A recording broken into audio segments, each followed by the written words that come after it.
You know you need a lower budget, limited location screenplay in your arsenal, but you're not quite sure how to keep it engaging. I mean, how can you keep a limited location movie exciting? Because you can't go anywhere else, right? So I'm going to share with you 5 ways you can increase the stakes and keep your limited location script as exciting as it can be.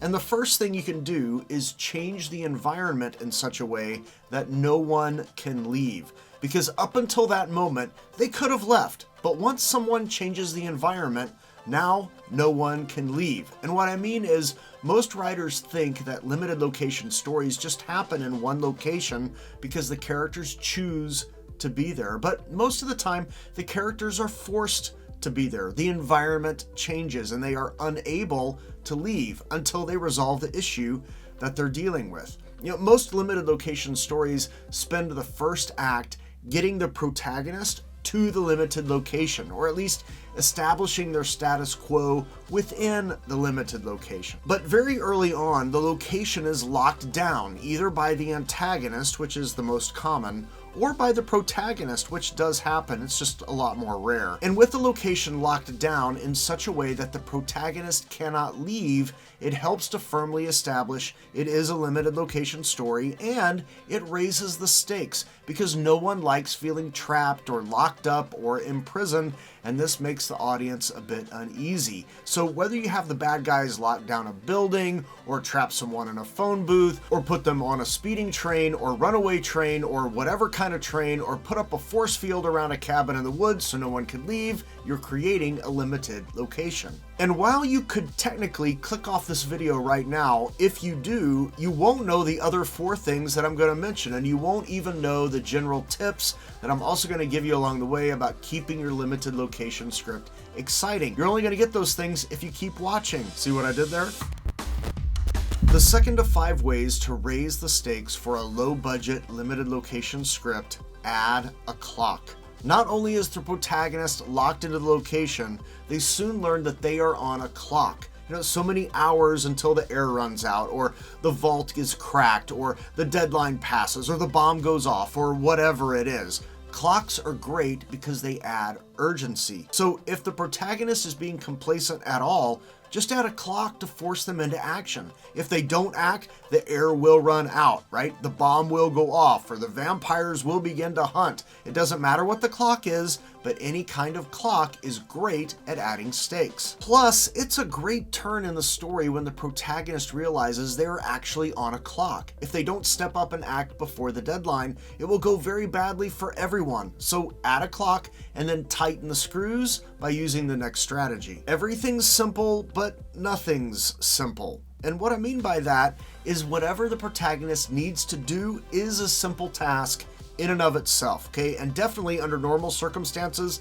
it would be super simple. So things like, oh, I need to turn off the power, or I need to notify the police of an intruder. I mean, those things sound simple enough, because if I want to turn the power off at my house, I go downstairs, I go to the main breaker, and I turn it off. If I want to notify the police about an intruder, I just call them.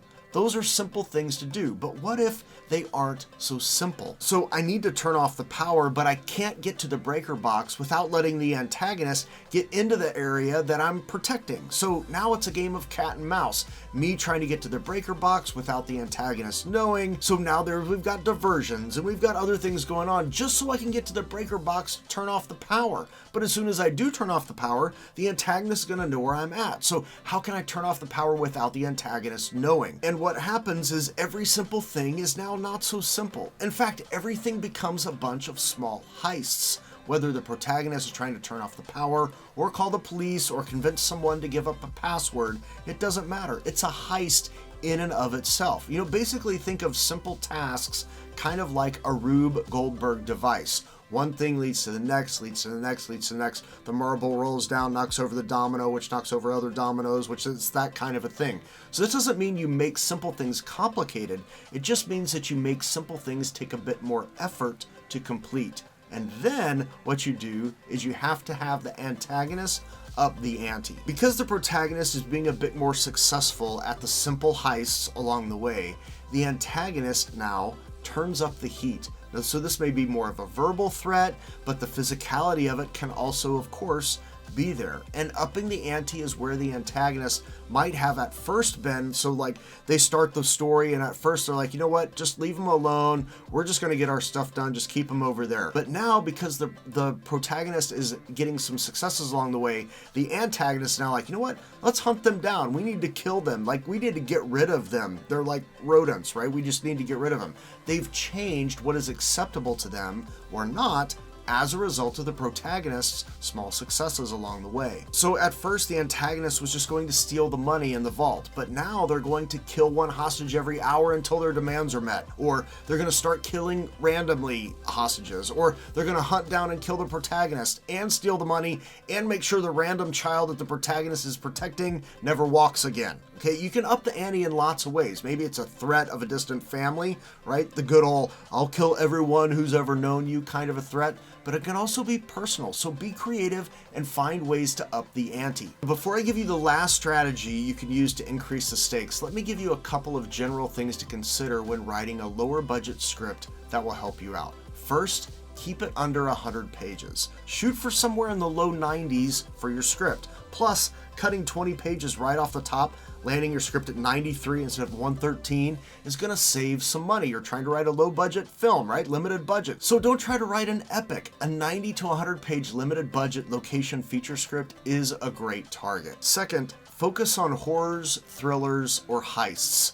Most successful low budget scripts are in one of these three veins. Now, yes, it can be a drama, but a horror or a thriller or a heist is going to automatically give you some more juice to turn the dial up on the stakes, makes it a little easier for you. Plus, dramas are kind of hard to get set up. They really only do well in contests, so just kind of keep that in mind. Third, even though it's a limited location, you want to fully use it. If you're setting your script in a house, then use every nook and cranny. The attic, the bathrooms, the closets, the hidden passage, all of it. Make sure you're fully using the location. And as you use it, you'll want to make sure that when you revisit a place you've already been, so we're back in the kitchen, something needs to change. Either by using one of the strategies that I've noted or by revealing some new information. So if you've ever done an escape room, it's that kind of thing. You're in one space the whole time, it's a limited location, but as you solve one puzzle, a new puzzle emerges. It's new runes revealed, right? Something is changing.